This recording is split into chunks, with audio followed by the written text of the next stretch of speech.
ಈ ಮಾನವೀಯತೆ ಅನ್ನುವಂಥದ್ದು ಬಹಳ ಬಸವಣ್ಣ ಯಾಕಷ್ಟು ದೊಡ್ಡವರಾಗಿದ್ದಾರೆ ಅಂದ್ರೆ 2016ರ ಸಂದರ್ಭದಲ್ಲಿ ಇಂಗ್ಲೆಂಡಿನಲ್ಲಿ ಕ್ಯಾಬೆತ್ ನಗರದಲ್ಲಿ ಬಸವಣ್ಣನವರ ಮೂರ್ತಿ ಅನಾವರಣ ಕಾರ್ಯಕ್ರಮ ಆಯಿತು. ಆ ಅನಾವರಣ ಕಾರ್ಯಕ್ರಮವನ್ನು ದೇಶದ ಪ್ರಧಾನಮಂತ್ರಿಗಳು ನೆರವೇರಿಸ್ತಾ ಇದ್ದಾರೆ. ನಾನು ಬಹಳ ಸೂಕ್ಷ್ಮವಾಗಿ ಆ ಕಾರ್ಯಕ್ರಮವನ್ನು ಟಿವಿನಲ್ಲಿ ನೋಡುವಂತಹ ಒಂದು ಸಂದರ್ಭದಲ್ಲಿ ಆ ಇಂಗ್ಲೆಂಡಿನ ಮಾಜಿ ಮೇಯರ್ ಅವರು ಮಾತಾಡ್ತಾ ಹೇಳ್ತಿದ್ರು, we are mother of democracy but Basaveshwara of India is the father of democracy ಎನ್ನುವ ಮಾತುಗಳನ್ನ ಇಂಗ್ಲೆಂಡಿನ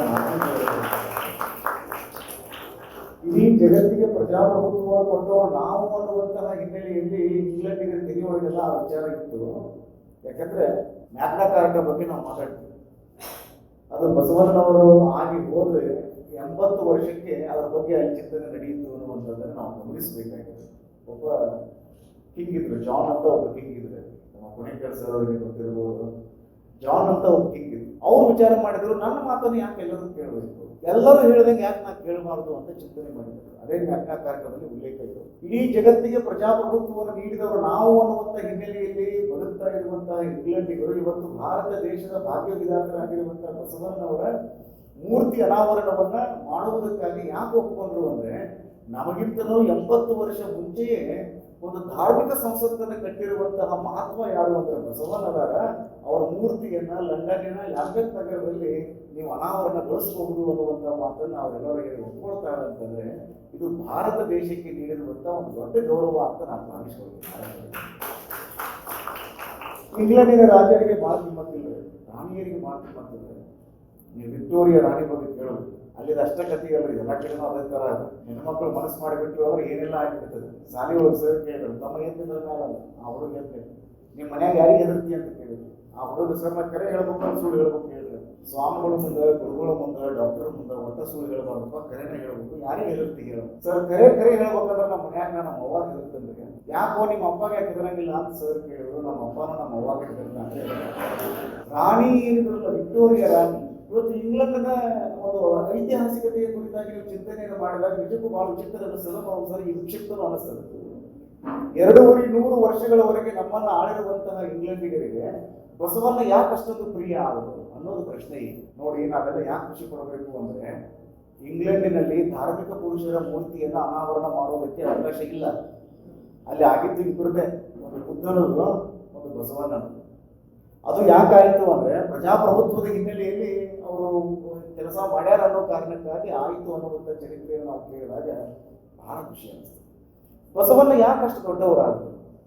ಲಿಯೋ ಟಾಲ್ಸ್ಟಾಯ್ ಹೇಳ್ತಾರೆ, ನಿನ್ನ ನೋವು ನಿನಗೆ ಅರ್ಥ ಆಯಿತು ಅಂದ್ರೆ ನೀ ಬದುಕಿ ಅಂತ, ಇನ್ನೊಬ್ಬರ ನೋವು ನಿನಗೆ ಅರ್ಥ ಆಯಿತು ಅಂದ್ರೆ ನೀ ಆದರ್ಶವಾಗಿ ಬದುಕ್ತಾ ಇದ್ದೀಯಾ ಅನ್ನುವಂಥ ಮಾತನ್ನು ಲಿಯೋ ಟಾಲ್ಸ್ಟಾಯ್ ಹೇಳ್ತಾರೆ. ಮಹಾತ್ಮ ಗಾಂಧೀಜಿಯವರ ಮೇಲೆ ಬಹಳ ದೊಡ್ಡ ಪ್ರಭಾವ ಬೀರಿರುವಂಥ ಲೇಖಕರು ಲಿಯೋ ಟಾಲ್ಸ್ಟಾಯ್. ಇನ್ನೊಬ್ಬರ ನೋವು ನಿನಗೆ ಅರ್ಥ ಆಗ್ತದೆ ಅಂದ್ರೆ ನೀ ಆದರ್ಶವಾಗಿ ಬದುಕಕತ್ತಿ ಅನ್ನ. ನೋಡ್ರಿ, ಬಸವಣ್ಣ ಒಂದು ದೊಡ್ಡ ಸಾಮ್ರಾಜ್ಯದ ಪ್ರಧಾನಮಂತ್ರಿ ಆಗಿದ್ದಂತ ಮನಸ್ಸು ಮಾಡಿದ್ರು ಅಂದ್ರೆ ಅರಮನೆ ಒಳಗೆ ರಾಮ್ ಇರ್ಬೋದಾಗಿತ್ತು. ನಿಮ್ನ ವರ್ಗಕ್ಕೆ ಸೇರಿರುವಂತ ಎಲ್ಲರನ್ನ ಅಪ್ಪನು ನಮ್ಮ ಮಾದಾರ ಚೆನ್ನಯ್ಯ ಅಂತ ಹೇಳಿ, ಒಬ್ಬನು ನಮ್ಮ ಡೋಹಾರ ಕಕ್ಕಯ್ಯ ಅಂತ ಹೇಳಿ, ಸಮಾಜದ ದಮನಿತ ವ್ಯಕ್ತಿಗಳಿಗೇನದಾರಲ್ಲ ಅಂಥವ್ರನ್ನೆಲ್ಲ ತಲೆ ಮೇಲೆ ಹೊತ್ಕೊಂಡು ಮೆರವಣಿಗೆ ಮಾಡುವಂತಹ ಒಂದು ದೊಡ್ಡ ಕಾಯಕ ಕೈಂಕರ್ಯವನ್ನ ಬಸವಣ್ಣ ನೆರವೇರಿಸ್ತಾರೆ. ಒಬ್ಬ ವ್ಯಕ್ತಿ ಸಂಗೊಳ್ಳಿ ನಾಗಣ್ಣ ಅಂತ ಒಬ್ಬ ವ್ಯಕ್ತಿ ಇದ್ದಾರೆ. ನೀವು ಇತಿಹಾಸವನ್ನು ಓದಿದ್ರೆ ಗೊತ್ತಾಗ್ತದೆ, ತುಂಬಾ ಚೆನ್ನಾಗಿರುವಂಥ ಇತಿಹಾಸ. ಅಲ್ಲಿ ಏನಾಗಿತ್ತು ಅಂದ್ರೆ, ಈ ಮಡಿವಂತ ಸಮಾಜಕ್ಕೆ ಆ ಸಂಗೊಳ್ಳಿ ನಾಗಣ್ಣ ಹೋಗ್ಯಾನ, ವೇದ ಮಂತ್ರಗಳನ್ನ ಕೇಳ್ಯಾನ ಅನ್ನೋ ಕಾರಣಕ್ಕಾಗಿ ಅವನನ್ನು ಸಿಕ್ಕಾಪಟ್ಟಿ ಹೊಡೆದಿದ್ರು. ಎಷ್ಟು ಹೊಡೆದಿದ್ರು ಅಂದ್ರೆ ಅವನಿಗೆ ಕಣ್ಣು ಕಾಣ್ತಾ ಇರಲಿಲ್ಲ, ಕಿವಿ ಕೇಳ್ತಾ ಇರಲಿಲ್ಲ, ಜೋರಾಗಿ ಹೊಡೆದಿದ್ರು. ಮುಖ ಎಲ್ಲ ರಕ್ತ ಸಿಕ್ತವಾಗಿತ್ತು. ರಕ್ತದ ಮಡುವಿನಲ್ಲಿ ಬಿದ್ದು ಇನ್ನೇನು ಸಾಯಬೇಕು ಅನ್ನುವಂಥ ಹಿನ್ನೆಲೆಯಲ್ಲಿರುವಂತಹ ಸಂಗೊಳ್ಳಿ ನಾಗಣ್ಣ ಬಿದ್ದು ಹೊರಳಾಡುವಂತಹ ಒಂದು ಸಂದರ್ಭದಲ್ಲಿ ಬಸವಣ್ಣ ಬಂದು ಅವರನ್ನು ಎತ್ಕೊಂತಾರೆ. ಸಂಗೊಳ್ಳಿ ನಾಗಣ್ಣ ನನಗೆ ಎತ್ಕೊಂತಾರೆ. ಯಾವ ಸಂದರ್ಭದಲ್ಲಿ ಬಸವಣ್ಣ ಅವರನ್ನು ಮುಟ್ಟಿದ್ರಲ್ಲ ಅವಾಗ ಸಂಗೊಳ್ಳಿ ನಾಗಣ್ಣ ಅಂತಾನಂತ, ಬಸವಣ್ಣ ಈಗ ಬಂದೇನಪ್ಪ ಅಂತ.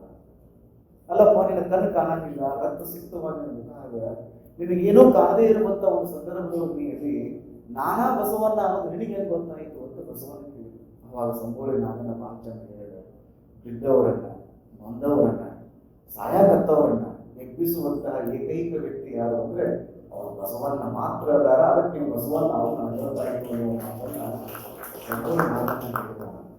ಈ ಮಾತನ್ನು ನಾವು ಯಾಕೆ ಚಿಂತನೆ ಮಾಡಬೇಕು ಅಂದ್ರೆ, ಇನ್ನೊಬ್ಬರ ನೋವನ್ನು ಅವರು ಫೀಲ್ ಮಾಡಿ ಅರ್ಥ ಮಾಡಬೇಕು. ಆ ಒಂದು ಹಿನ್ನೆಲೆಯಲ್ಲಿ ಅವರನ್ನು ದೂರೀಕರಿಸಬಾರ್ದು. ಇನ್ಕ್ಲೂಷನ್ ಅಂತ ನಾವೇನು ಹೇಳ್ತೀವಲ್ಲ ಅದ್ರ ಬಗ್ಗೆ ನಾವು ಚಿಂತನೆ ಮಾಡ್ತೀವಿ. ಅದು ತುಂಬ ದೊಡ್ಡದಾಗಿರುವಂಥ ಮಾತು. ಇನ್ಕ್ಲೂಷನ್ ಅನ್ನುವಂಥದ್ದು ಏನದಲ್ಲ, ಬಹಳ ಗಂಭೀರವಾಗಿರುವಂಥ ಮಾತು. ಎಲ್ಲರನ್ನ ಒಳಗೊಳ್ಳುವಿಕೆಯಿಂದ ಕೂಡಿರಬೇಕು, ಎಲ್ಲರೂ ಸಮಾಜಕ್ಕಾಗಿ ಕೆಲಸ ಮಾಡಬೇಕು, ದೇಶಕ್ಕಾಗಿ ಕೆಲಸ ಮಾಡಬೇಕು, ಮಾನವೀಯತೆಗಾಗಿ ಕೆಲಸ ಮಾಡಬೇಕು ಅನ್ನುವಂಥ ಹಿನ್ನೆಲೆಯಲ್ಲಿ ಎಲ್ಲ ಶರಣರನ್ನು ಕಟ್ಕೊಂಡು ಬಸವಣ್ಣ ಒಂದು ಕ್ರಾಂತಿಯಲ್ಲಿ ಮಾಡಿದ್ರು. ಎಲ್ಲಿ ಕಾಶ್ಮೀರದ ಮಾಂಡವ್ಯಪುರದ ರಾಜ ಮಹಾದೇವ ಭೂಪಾಲ ಅಂತ ಅವ್ರ ಹೆಸರು. ಅವರಂದ್ರು ಇದೆಲ್ಲ ಏನ್ ಮಾಡೋದು, ಸಿರಿ ಎಲ್ಲ ಇದೆಲ್ಲ ತುಂಬಿಕೊಂಡದಲ್ಲಿ ಏನ್ ಮಾಡೋದಿಲ್ಲ, ನಾವು ಹೋಗುವ ಒಯ್ಯಂಗಿಲ್ಲ. ಅಲೆಕ್ಸಾಂಡರ್ ಏನು ಹೇಳಿದ್ರು, ಅಲೆಕ್ಸಾಂಡರ್ ಒಂದೇ ಮಾತು ಹೇಳಿದ್ರು, ನಾನು ಸತ್ತ ಮೇಲೆ ನನ್ನ ಕೈಗಳನ್ನು ಹೊರಗಿಡರಪ್ಪ, ನನ್ನ ಪಾರ್ಥಿವ ಶರೀರ ಏನದಲ್ಲ ದೊಡ್ಡ ದೊಡ್ಡ ಡಾಕ್ಟರ್ಗಳು ಹೊತ್ಕೊಂಡು ಹೋಗ್ಬೇಕು. ಆಮೇಲೆ ನಾನು ಅಂತಿಮ ಯಾತ್ರೆ ನಡೀತಿರ್ತದಲ್ಲ, ಪಾರ್ಥಿವ ಶರೀರದ ಮುಂದೆ ಮುತ್ತು ರತ್ನಗಳನ್ನೆಲ್ಲ ಚೆಲ್ತಾ ಹೋಗ್ಬೇಕು. ಯಾಕಂದ್ರೆ ಇಡೀ ಜಗತ್ತನ್ನೇ 32ನೇ ವಯಸ್ಸಿನಲ್ಲಿ ಆಳಿರುವಂತಹ ಅಲೆಕ್ಸಾಂಡರ್ ಹೋಗುವಾಗ ಏನು ಒಯ್ಲಿಲ್ಲ, ಮುತ್ತು ರತ್ನಗಳನ್ನು ಒಯ್ಲಿಲ್ಲ. ದೊಡ್ಡ ದೊಡ್ಡ ಡಾಕ್ಟರ್ಗಳು ಕೂಡಿದ್ರು ಕೂಡ ಅವನನ್ನು ಬದುಕಿಸ್ಲಿಕ್ಕೆ ಆಗಲಿಲ್ಲ ಅನ್ನುವಂಥ ಸಂದೇಶ ನಾನು ಹೆಣದಿಂದ ಹೋಗಿ ಅಂತ ಹೇಳಿದಂತಹ ಅಲೆಕ್ಸಾಂಡರ್. ಇವತ್ತು ಅಲೆಕ್ಸಾಂಡರ್ನ ಸಾಮ್ರಾಜ್ಯ ಏನಾಗಿದೆ ಹೇಳಿ. ಅದಕ್ಕೆ ವಿವೇಕಾನಂದರು ಹೇಳಿದ್ರು, ಸೀಸರ್ ಆಳ್ತಾ ಇರುವಂತ ಅರಮನೆಯಲ್ಲಿ ಇದು ಜೇಡರ ಬಲೆ ಬಂದಿದೆ. ದೊಡ್ಡ ದೊಡ್ಡವರೆಲ್ಲ ಸಾಮ್ರಾಜ್ಯವನ್ನು ನಿರ್ಮಾಣ ಮಾಡಿದ್ರಲ್ಲ, ಅಲ್ಲೆಲ್ಲ ಇವತ್ತು ಏನಾಗಿದೆ ಅನ್ನುವಂಥದ್ರ ಬಗ್ಗೆ ಅವರು ಚಿಂತನೆ ಮಾಡ್ತಾರೆ.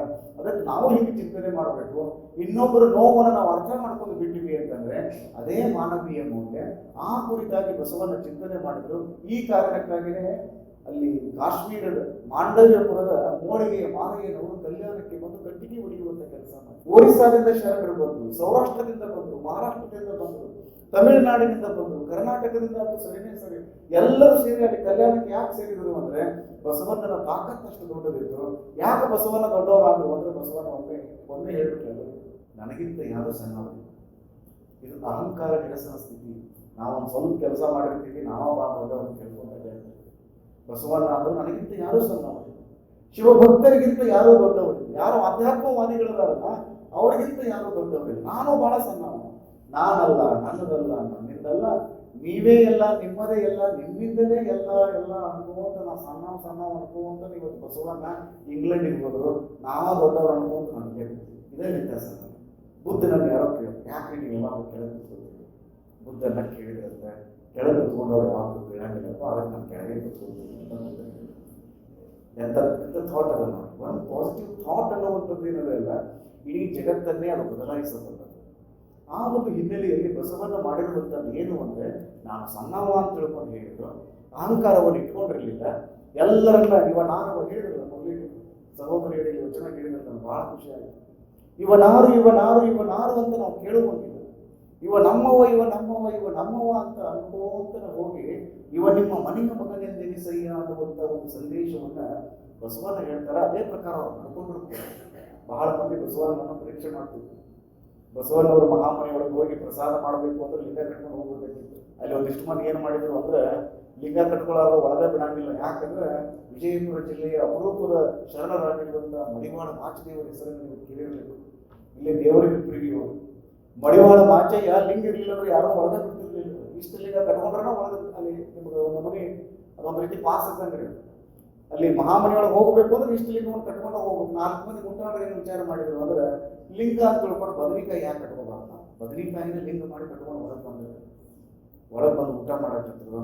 ಆ ಸಂದರ್ಭದಲ್ಲಿ ಮಡಿವಾಳ ಮಾಚಯ್ಯನವರು ಬಂದು ಪ್ರಶ್ನೆ ಮಾಡ್ತಾರೆ, ನೀವು ಲಿಂಗವನ್ನು ಕಟ್ಕೊಂಡಿಲ್ಲ, ಲಿಂಗವನ್ನು ತೆಗೆದು ತೋರಿಸ್ರಿ ಅಂತ ತಿಳ್ಕೊಂಡು ಅಂದಾಗ ಅವ್ರು ಇಷ್ಟ ಲಿಂಗ ಕಟ್ಕೊಂಡಿದ್ರು ಅಂದ್ರೆ ತೋರಿಸ್ತಿದ್ರು. ಅದಿಷ್ಟ ಲಿಂಗ ಇರಲಿಲ್ಲ, ಅದು ಬದನಿಕಾಯಿಗಳಾಗಿತ್ತು.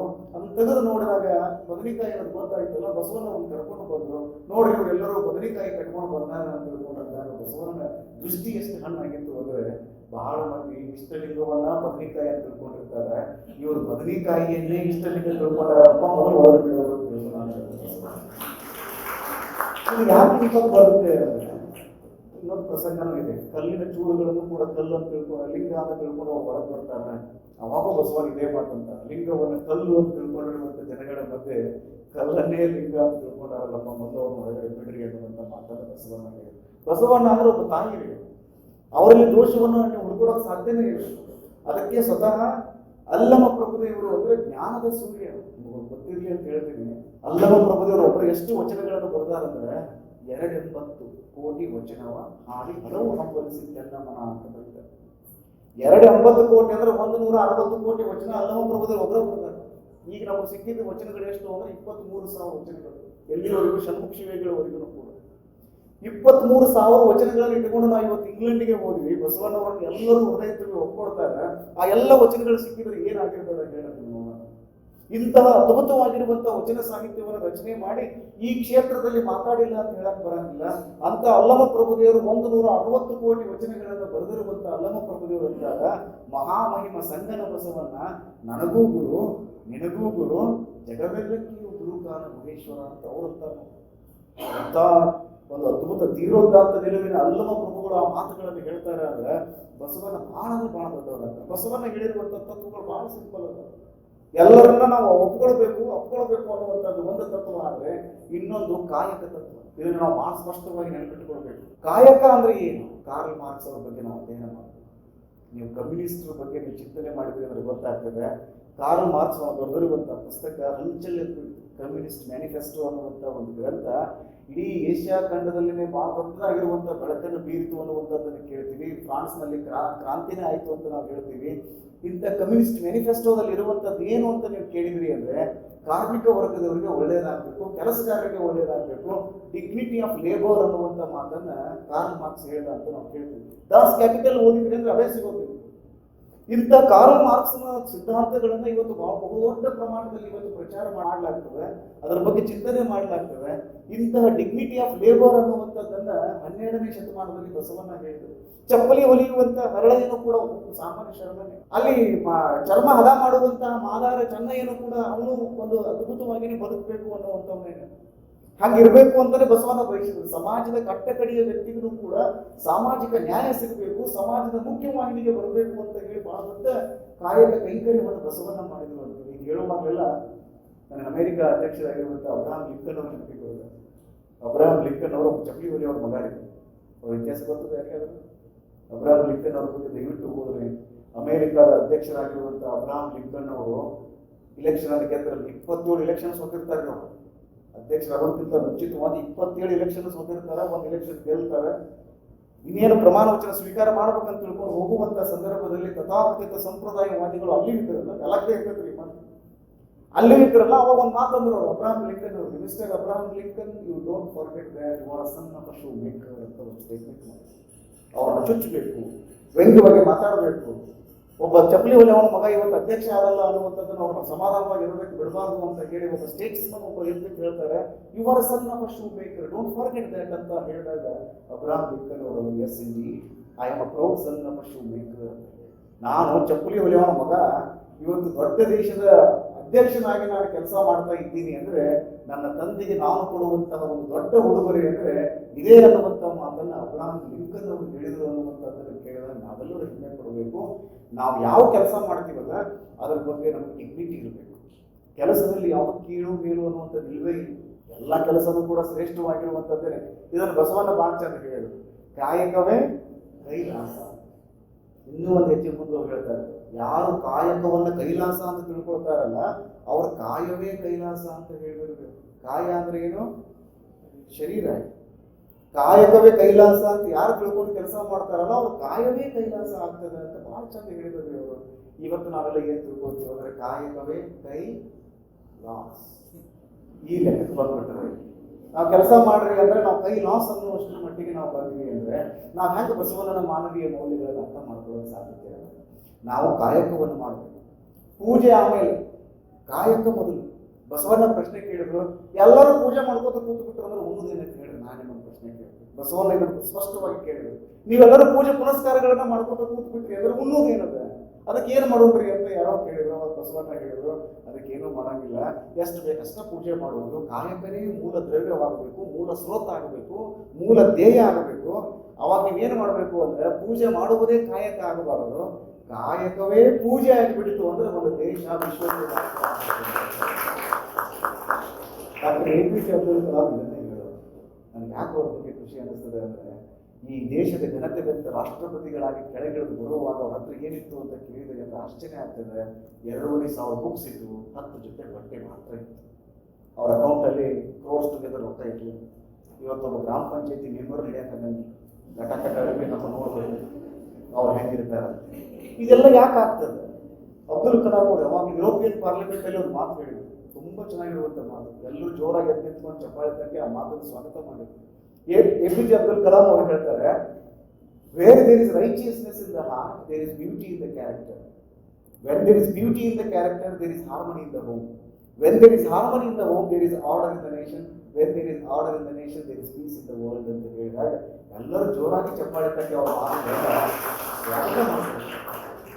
ಇದನ್ನ ನಾವು ಅರ್ಥ ಮಾಡ್ಕೊಳ್ಳೋದು. Where there is righteousness in the heart, righteousness ಅಂದ್ರೆ ಏನು? ಸದಾಚಾರ, ಸನ್ನಡತೆ, ಮಾನವೀಯ ಮೌಲ್ಯ ಯಾವಾಗ ಅದು ಫೋಕಸ್ ಆಗುತ್ತೆ ಅಂದ್ರೆ, ನೋಟಿಸ್ ಆಗ್ತದೆ ಅಂದ್ರೆ ನಿಮ್ಮ ಯಾತ್ರೆಗಳ ಮೂಲಕ ಆಗ್ತದೆ. ಅದನ್ನು ತಮಿಳಿನ ಒಬ್ಬ ಕವಿ ಹೇಳಿದ್ರು, ಅದನ್ನ ಟ್ರಾನ್ಸ್ಲೇಟ್ ಮಾಡಿ ಅಲ್ಲಿ ಹೇಳಿದಾಗ ಎಲ್ಲರೂ ಆ ಮಾತುಗಳನ್ನು ಸ್ವಾಗತ ಮಾಡ್ಕೊಳ್ತಾರೆ. ಅಂದ್ರೆ ನಾವು ಮಾನವೀಯ ಮೌಲ್ಯದ ಮೂಲಕ ನಾವು ಚಿಂತನೆ ಮಾಡಬೇಕು. ಇದನ್ನೇ ಬಸವಣ್ಣ ಆ ಶತಮಾನದಲ್ಲಿ ಮಾಡಿದ್ರು. ಕಾಯಕವನ್ನು ಸರಿಯಾಗಿ ಮಾಡಬೇಕು. ಕಾಯಕ ಅಂದ್ರೆ ಉತ್ಪಾದನೆ, ಹೌದು ಗಳಿಸಿದ್ರೆ ಕರೆಕ್ಟ್. ಅದು ಮುಂದೆ ಏನ್ರಿ ಅಂತ ನೀವು ಕೇಳಿದ್ರಿ ಅಂದ್ರೆ ಬಸವಣ್ಣ ಹೇಳ್ತಾರೆ ದಾಸೋಹ, ಇದೊಂದು ಅದ್ಭುತವಾದ ತತ್ವ. ಕಾಯಕಕ್ಕೆ ಉತ್ಪಾದನೆ ಮಾಡಿದ್ರೆ ಕರೆಕ್ಟ್ ಅದ. ಮುಂದಿನ ಏನು ಅಂದ್ರೆ ವಿತರಣೆ. ಅದು ಒಂದು ಉತ್ಪಾದನೆ, ಇನ್ನೊಂದು ವಿತರಣೆ. ವಿತರಣೆ ಅಂದ್ರೆ ಏನು? ಎಲ್ಲರಿಗೂ ನೀಡಬೇಕು, ಎಷ್ಟು ಸಾಧ್ಯ ನೀಡಿ ಅಲ್ಲ, ನೀಡಿ ಯಾರಿರ್ತಾರಲ್ಲ ಅವರಿಗೆ ಕೊಡಬೇಕು. ಇದು ಎಲ್ಲಾ ಧರ್ಮದಲ್ಲಿಯೂ ಇರುವಂಥದ್ದು. ಇದನ್ನು ನಾವು ಸ್ಪಷ್ಟವಾಗಿ ಗಮನಿಸಬೇಕಾಗಿರುವಂಥದ್ದು. ನಾವು ಬಹಳ ಮುಖ್ಯವಾಗಿ ಗಮನಿಸುವಂಥದ್ದು ಏನು ಅಂದ್ರೆ, ನಾವಷ್ಟೇ ಶಾಣೆ ಆಗೋದು, ನಾವಷ್ಟೇ ಶಾಣೆಯರಾಗಿ ಒಂದು ಒಳ್ಳೆ ಮನೆ ಕಟ್ಕೊಂಡು ಕೂತ್ಕೊಂಡಿವಿ ಅಂದ್ರೆ ನಮ್ಮ ಜೀವನ ಪೂರ್ಣ ಆಗಂಗಿಲ್ಲ. ನೀವು ಸಮಾಜದ ಬಗ್ಗೆ ಚಿಂತನೆ ಮಾಡಬೇಕು, ಲೋಕದ ಬಗ್ಗೆ ಚಿಂತನೆ ಮಾಡಬೇಕು. ಅದಕ್ಕೆ ಬಸವಣ್ಣ ಅಂದ್ರು ಬರೀ ಜನರ ಬಗ್ಗೆ ಅಷ್ಟೇ ಚಿಂತನೆ ಮಾಡುವುದಲ್ಲ, ಸಕಲ ಜೀವಾತ್ಮರ ಬಗ್ಗೆನೂ ಕೂಡ ಚಿಂತನೆ ಮಾಡಬೇಕು. ಆ ಗಿಡಗಳಿಗೂ ನೋವು ಆಗ್ತದೆ, ಅದನ್ನು ಹರಿಬಾರ್ದು ಅಂತ ಬಸವಣ್ಣ ಹೇಳೋರು. ಉದುರಿ ಬಿದ್ದ ಹೂಗಳನ್ನ ದೇವರಿಗೆ ಏರಿಸ್ತಿದ್ರಿ ಬಸವಣ್ಣ, ಉದುರಿ ಬಿದ್ದ ಪತ್ರಿಯನ್ನು ದೇವರಿಗೆ ಏರಿಸುವಂತ ಪ್ರಯತ್ನವನ್ನು ಬಸವಣ್ಣ ಮಾಡ್ತಾ ಇದ್ರು. ಯಾಕಂದ್ರೆ ಗಿಡಕ್ಕೂ ಕೂಡ ಜೀವ ಇದೆ ಅಂತ ತಿಳ್ಕೊಂಡಿದ್ರು. ಈಗ ಜಗದೀಶ್ ಚಂದ್ರ ಬೋಸ್ ಅವರು ಹೇಳಿ ರಾಮ ಆಗ್ತಾರೆ, 12ನೇ ಶತಮಾನದಲ್ಲಿ ಬಸವಣ್ಣ ಅದನ್ನು ತಿಳ್ಕೊಂಡ್ರಲ್ಲ, ಎಲ್ಲರಿಗೂ ದಾಸೋಹ ಮಾಡುವುದು. ಚಂದ್ರ ಬಸವಣ್ಣ ಬಹಳ ಚೆಂದ ಹೇಳ್ತಾರೆ, ಯಾಕೆ ದಾಸೋಹ ಮಾಡೋದು ಕೇಳಿದ್ರು. ಅವ್ರು ಹೇಳ್ತಾರೆ, ಗಂಡ ಬೇರುಂಟವೆಂಬ ಪಕ್ಷಿಗೆ ತಲೆ ಎರಡು, ದೇಹ ಒಂದರ ಬಾಯಲ್ಲಿ ಹಾಲು ನಡೆದು ಮತ್ತೊಂದರ ಬಾಯಲ್ಲಿ ವಿಷವ ನೆನೆದರೆ ಆ ಪಕ್ಷಿಗೆ ಮರಣ ಒಪ್ಪಲ್ಲದೆ ಜಯ ಒಪ್ಪುದೆ. ಎಷ್ಟು ಚೆನ್ನಾಗಿ ಹೇಳ್ತಾರೆ ನೋಡ್ರಿ. ಗಂಡ ಬೇರುಂಟ ಪಕ್ಷಿ ಗೊತ್ತದ ಎಲ್ಲರಿಗೂ? ಗೊತ್ತದ? ಹಾ, ಎರಡು ತಲೆ ಇರ್ತದ, ಒಂದು ದೇಹ. ನಿಮಗೆ ಹೆಣ್ಮಕ್ಳಿಗೆ ಮೊದಲು ಗೊತ್ತಿರ್ಬೇಕು. KSRTC ಲಾಂಛನ ಏನೈತಲ್ಲ, ಗಂಡ ಬೇರುಂಟ ಪಕ್ಷಿ ನೋಡಿದ್ರೆ ಬಸ್ ಗೊತ್ತಾಗ್ತದೆ ಎಲ್ಲ. ಕರ್ನಾಟಕ ರಸ್ತೆ ಸಾರಿಗೆ ನಿಗಮ ಸಂಸ್ಥೆಗೆ ಲಾಂಛನ ಯಾವುದು ಅಂತ ನೀವು ಸೂಕ್ಷ್ಮ ನೋಡಿರ್ಬೇಕು. ಸೀಟ್ ಹಿಡಿದ ವಾಜಿಗಿಟ್ರಿ ಅದೇ ನೋಡ್ಬೇಕು ನಾವು ಅಂತೇಳಿ ಅಲ್ಲ. ಆ ಪಕ್ಷಿಯನ್ನು ಸೂಕ್ಷ್ಮವಾಗಿ ನೋಡ್ರಿ, ಅದಕ್ಕೆ ದೇಹ ಒಂದು ಐತಿ, ತಲೆ ಎರಡು. ಅವ ಚನ್ನ ಬಸವಣ್ಣ ಅಂತಾರೆ, ಒಂದರ ಬಾಯಿಯೊಳಗೆ ಹಾಲನ್ನು ಎರೆದು ಮತ್ತೊಂದರ ಬಾಯಿಗೆ ವಿಷ ಹಾಕಿಬಿಟ್ಟಿ ಅಂದ್ರೆ ಆ ಪಕ್ಷಿ ಸತ್ತು ಹೋಗ್ತದೆ. ಈ ಸಂಯಾಮಿ ಶಿಶುಗಳು ಅಂತಿರ್ತಾವ ನೋಡಿರ್ಬೇಕು. ಸಂಯಾಮಿ ಶಿಶುಗಳು ಹೋಗ್ತಿರ್ತಾವ, ದೇಹ ಒಂದು, ತಲೆ ಎರಡು ಇರ್ತಾವ. ಆದ್ರೆ ಭಾಳ ದಿನ ಬದುಕಲ್ರಿ ಅವ್ರು, ಭಾಳ ದಿನ ಬದುಕಕ್ಕಾಗಂಗಿಲ್ಲ, ಅವ್ರಿಗೆ ಸರ್ವೈವ್ ಆಗಕ್ಕಾಗಂಗಿಲ್ಲ, ತಿಳ್ಕೊಂತಾರೆ. ಯಾಕಂದ್ರೆ ದೇಹ ಒಂದಿದ್ದು ತಲೆ ಎರಡಾಗಿರೋದು ಅಂದ್ರೆ ಬಹಳ ಕಷ್ಟ ಆಗಿಬಿಡ್ತದೆ. ಅದನ್ನು ಉದಾಹರಣೆ ಕೊಟ್ಟು ಹೇಳ್ತಾರೆ ಅವರು, ನೀನು ಒಂದರ ಬಾಯಿಯೊಳಗೆ ಹಾಲು ಎರೆದು ಇನ್ನೊಂದರ ಬಾಯಿಗೆ ವಿಷ ಹಾಕಿಬಿಟ್ಟಿ ಅಂದ್ರೆ ಆ ಪಕ್ಷಿ ಸತ್ತು ಹೋಗ್ತದಲ್ಲ. ಹಂಗೆ ನೀನು ಆತ್ಮ ಕಲ್ಯಾಣವನ್ನು ಸಾಧಿಸಿಕೊಂಡು ಸಮಾಜ ಕಲ್ಯಾಣವನ್ನು ಮರೆತು ಬಿಟ್ಟಿ ಅಂತಂದ್ರೆ ನಿನಗೂ ಕೂಡ ಜಯ ಇಲ್ಲ ಅಂತ ಸ್ಪಷ್ಟವಾಗಿ ಹೇಳ್ತಾರೆ. ಲಿಂಗವನ್ನು ಪೂಜಿಸಿ ಜಂಗಮವನ್ನು ಬರುತ್ತಾರೆ. ಲಿಂಗವನ್ನು ಪೂಜಿಸುವುದು ಅಂದ್ರೆ ನಮ್ಮನ್ನು ನಾವು ಅರ್ಥ ಮಾಡ್ಕೊಳ್ಳೋದು. ಇಷ್ಟಲಿಂಗ ಆರಾಧನೆ ಮಾಡುವುದು ಅಂದ್ರೆ ಅಂಗೈಯೊಳಗೆ ಲಿಂಗ ಹಿಡ್ಕೊಂಡು ಕಪ್ಪದಾಗಿರುವಂತ ಇಷ್ಟಲಿಂಗವನ್ನು ನೋಡುವುದಲ್ಲ. ಕನ್ನಡಿ ಮುಂದೆ ನಿಂತಾಗ ನೀವೇನ್ ನೋಡ್ತೀರಿ ಹೇಳಿ ನೋಡೋಣ. ನೀವು ಕನ್ನಡಿ ನೋಡೋದಿಲ್ಲ, ಕನ್ನಡಿಯ ಮೂಲಕ ನಿಮ್ಮನ್ನು ನೀವು ನೋಡ್ಬೋದು. ಹಂಗ ಅಂಗೈಯೊಳಗೆ ಲಿಂಗವನ್ನು ಹಿಡಿದು ಕಪ್ಪದಾಗಿರುವಂತಹ ಒಂದು ವಸ್ತುವನ್ನು ನೋಡುವುದಲ್ಲ, ಅದರ ಮೂಲಕ ನಮ್ಮನ್ನು ನಾವು ನೋಡ್ಕೊಳ್ಳೋದು. ನಮ್ಮನ್ನು ನಾವು ನೋಡ್ಕೊಳ್ಳೋದು ಅಂದ್ರೆ ಏನು? ರಮಣ ಮಹರ್ಷಿಗಳು ಹೇಳಿದರು, ನಾನು ಹೂಯಮ, ಅದರ ಬಗ್ಗೆ ಚಿಂತನೆ ಮಾಡು. ಅದು ಬೇರೆ ಒಂದು ಮಿಸ್ಟಿಸಿಸಮ್ ಬಗ್ಗೆ ಬೇರೆ ಕಡೆ ಹೋಗ್ತಾ ಇರೋದ್ರಿಂದ ನಾವು ಇಷ್ಟಲಿಂಗವನ್ನು ಪೂಜೆ ಮಾಡಿ ನಮ್ಮನ್ನು ನಾವು ಅರ್ಥ ಮಾಡಿಕೊಂಡು ಎರಡನೇ ಹಂತ ಏನು ಅಂದ್ರೆ ಜಂಗಮ ಆರಾಧನೆ. ಜಂಗಮ ಆರಾಧನೆ ಅಂದ್ರೆ ಏನು? ಸಮಾಜವನ್ನು ಕುರಿತಾಗಿ ಚಿಂತನೆ ಮಾಡಬೇಕು, ಸಮಾಜದ ಕುರಿತಾಗಿ ಕೋರೆಗಳನ್ನು ತಿದ್ದುವಂತ ಕೆಲಸ ಮಾಡಬೇಕು ಅಂತ ಚನ್ನಬಸವಣ್ಣವರು ಹೇಳ್ತಾರೆ. ನಾವು ಆ ಹಿನ್ನೆಲೆಯಲ್ಲಿ ಕೆಲಸವನ್ನು ಮಾಡಿದೀವಿ ಅಂತಂದ್ರೆ ಖಂಡಿತವಾಗಿ ಒಬ್ಬ ವ್ಯಕ್ತಿ ಸಂಪೂರ್ಣವಾಗಿ ಅವ ತನ್ನ ಜೀವನವನ್ನು ಸಾಗಿಸೋದಕ್ಕೆ ಸಾಧ್ಯ ಇದೆ ಅನ್ನುವಂಥದ್ದನ್ನು ಈ ಸಂದರ್ಭದಲ್ಲಿ ಹೇಳಿ, ಇದೇ ವಿಚಾರದ ಕುರಿತಾಗಿ ಬಸವಣ್ಣ ಚಿಂತನೆ ಮಾಡಿದರು. ಕಾಯಕದ ಬಗ್ಗೆ ಹೇಳಿದರು, ದಾಸೋಹದ ಬಗ್ಗೆ ಹೇಳಿದರು, ಸಮಾನತೆ ಬಗ್ಗೆ ಹೇಳಿದರು, ಸ್ವಾತಂತ್ರ್ಯದ ಬಗ್ಗೆ ಹೇಳಿದರು. ಆ ಸಂದರ್ಭದಲ್ಲಿ ಅಕ್ಕನಿಗೆ ಧಾರ್ಮಿಕ ಸಂಸ್ಕಾರ ಇರಲಿಲ್ಲ. ಇವ್ರಿಗೆ 7 ವರ್ಷ ಆಯ್ತಲ್ಲ, ಅಪ್ಪ ಕೇಳಿದ್ರು, ನೀ ನಡಿಯಪ್ಪ ನಿಮ್ಗೆ ಧಾರ್ಮಿಕ ಸಂಸ್ಕಾರ ಮಾಡಬೇಕು ಅಂತ. ನಮ್ಮ ಅಕ್ಕಗೆ ಹಾಕಿಲ್ಲ ಅಂದ್ರು. ನಮ್ಮಲ್ಲೆಲ್ಲ ಹಂಗೆ ಕೊಡಕ್ಕೆ ಬರಂಗಿಲ್ಲ. ನಿಮ್ಮಲ್ಲೆಲ್ಲ ಕೊಡಕ್ಕೆ ಬರಂಗಿಲ್ಲ ಅಂದ್ರೆ ನನಗೆ ಅದು ಸಂಸ್ಕಾರ ಬೇಕಾಗಿಲ್ಲ ಅಂತ ಹೇಳಿ ಅಕ್ಕನಿಗಾಗಿನೇ ಮನೆ ಬಿಟ್ಟು ಹೊರಗೆ ಬರ್ತಾ ಇದ್ರು ಬಸವಣ್ಣ. ಅದಕ್ಕೇನೆ ಆರ್ಥರ್ ಮೈಲ್ ಅನ್ನುವಂತ ಒಬ್ಬ ವಿದೇಶಿ ವಿದ್ವಾಂಸ ಹೇಳ್ತಾರೆ, what your legends May say about Basava, one thing is pretty clear that Basava is the first free Indian thinker ಅನ್ನುವ ಮಾತನ್ನ ಸ್ವತಃ ಆರ್ಥರ್ ಮೈಲ್ ಅನ್ನುವಂತ ವಿದೇಶಿ ವಿದ್ವಾಂಸ ಹೇಳ್ತಾ ಇದ್ದಾರೆ. ಯಾರು ಏನ್ ಬೇಕಾದ್ರೂ ಹೇಳಿ, ಭಾರತ ದೇಶದ ಪ್ರಪ್ರಥಮ ಸ್ವಾತಂತ್ರ್ಯ ಪ್ರತಿಪಾದಕ ಯಾರು ಅಂದ್ರೆ ವಿಶ್ವಗುರು ಬಸವಣ್ಣ ಅನ್ನುವಂತ ಮಾತನ್ನ ಸ್ವತಃ ಆರ್ಥರ್ ಮೈಲ್ ಹೇಳ್ತಾ ಇರೋದ್ರಿಂದ ನಾವೆಲ್ಲರೂ ಅದ್ರ ಬಗ್ಗೆ ಚಿಂತನೆ ಮಾಡಬೇಕು. ಈಗ ಎಲ್ಲರಿಗೂ ಸ್ವಾತಂತ್ರ್ಯ ಕೊಡಬೇಕು, ಅಭಿವ್ಯಕ್ತಿ ಸ್ವಾತಂತ್ರ್ಯ ಕೊಡಬೇಕು. ಇವತ್ತಿಗೂ ನೀವು ನೋಡ್ತೀರಿ, ಅಭಿವ್ಯಕ್ತಿ ಸ್ವಾತಂತ್ರ್ಯ ಇವತ್ತು ಹತ್ತಿಕ್ತಾ ಇರುವಂತ ಒಂದು ಸಂದರ್ಭದಲ್ಲಿ ನಾವೆಲ್ಲರೂ ಇರೋದ್ರಿಂದ ಮಹಿಳೆಯರಿಗೂ ಕೂಡ ಅವಕಾಶ ಕೊಡಬೇಕು ಅಂತ ಹೇಳಿ ಬಸವಣ್ಣ ಮಾನವೀಯ ಮೌಲ್ಯದಿಂದ ಕೆಲಸ ಮಾಡಿದ್ರು ಅಂತ ಹೇಳಿ ಇವತ್ತು 900 ವರ್ಷ ಆದರೂ ಕೂಡ ಬಸವಣ್ಣ ಇವತ್ತಿಗೂ ಪ್ರಸ್ತುತವಾದ, ಮುಂದೆನೂ ಪ್ರಸ್ತುತ ಇರ್ತಾರೆ. ಇವತ್ತು ಇಂಗ್ಲೆಂಡಿಗೆ ಹೋಗಿ ಅವರ ಮೂರ್ತಿ ಅನಾವರಣ ಆಗಿದೆ, ಇನ್ನು ಅಮೆರಿಕಾಗೂ ಹೋಗ್ತದೆ, ಸಿಂಗಾಪುರ್, ಆಸ್ಟ್ರೇಲಿಯಾದಲ್ಲೆಲ್ಲ ಬಸವ ಜಯಂತಿ ಕಾರ್ಯಕ್ರಮಗಳನ್ನೆಲ್ಲ ಮಾಡ್ತಿರ್ತೀವಿ ನಾವು.